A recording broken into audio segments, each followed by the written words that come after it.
parce qu'on profite des vacances pour découvrir ou redécouvrir nos belles régions de France, et ça tombe bien, puisque ce matin, vous nous proposez, Sébastien Bordenave, un tour de Gaulle. Bah oui, un tour de Gaulle et leur spécialité culinaire. Alors au programme, je vous propose les bêtises de Camaracoum, la bouillabaisse de Massilia, les pruneaux de Aginoum, le foie gras de Vézuna et les fameuses rillettes de Caesarudunum. Bah oui. Alors je vous rassure, j'ai pas de paralysie faciale, tout va bien. Toutes ces villes ont bel et bien existé, mais sous l'ère romaine, c'était les vrais noms de Camaracoum, Cambrai, Aginoum, Agen, Vézuna, Périgueux et Caesarudunum, Tours. C'est mieux. Les rillettes de Tours.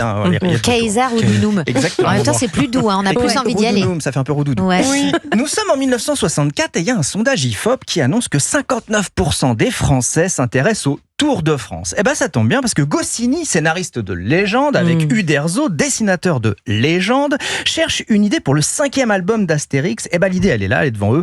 Ils vont faire aux deux Gaulois un tour de Gaulle, prétexte à la gaudriole et à la gourmandise. C'est d'ailleurs dans cet album, le tour de Gaulle d'Astérix, que pour la première fois Obélix va dire « Oh, je suis pas gros, je suis tout juste enveloppé ». Ah, c'est dans cet album-là.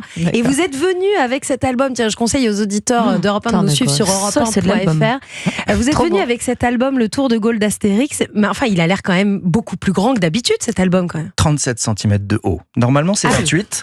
Je suis venu en fait avec un album de luxe. Les éditions Albert René ressortent toute la collection des Astérix en grand format avec, alors il y a l'histoire en couleur dedans comme on la connaît, mais il y a aussi le tapuscrit de Goscinny, les textes tels qu'il les a écrits à la machine à l'époque, un dossier sur les coulisses de la création et surtout ce que je trouve le plus émouvant, en fait c'est les dessins à l'encre de Chine noir et blanc originaux d'Uderzo. Vous pouvez faire passer à Julie parce que je sens qu'elle je montre juste à Julie ton robe. C'est hyper beau, ça rend folle. Et puis en plus il y a des petites annotations au crayon de bois et cet album il a une particularité, c'est que 9e planche, 6e case, vous pouvez vérifier, il y a un nouveau personnage qui apparaît. Alors il n'a pas encore de nom ce personnage, Goscinny a juste écrit comme indication à Uderzo, je cite, Astérix et Obélix entrent tous les deux dans une charcuterie, à la porte se trouve un petit chien. Oh non. Vous l'avez compris, c'est la première fois qu'Idéfix apparaît. Alors le nom va être choisi plus tard par un concours des lecteurs de Pilote, du magazine Pilote. Alors en fait, ça a failli être Minimix, Très Petix ou Pain d'Épix. Ça sera Idéfix. Pain d'Épix, j'aimais bien. Pain d'Épix, c'était mignon. Et franchement, au niveau de la mignonnerie, j'ai jamais vu plus craquant que la toute première apparition d'Idéfix. C'était il y a 60 ans. Idéfix, il a 60 ans cette année.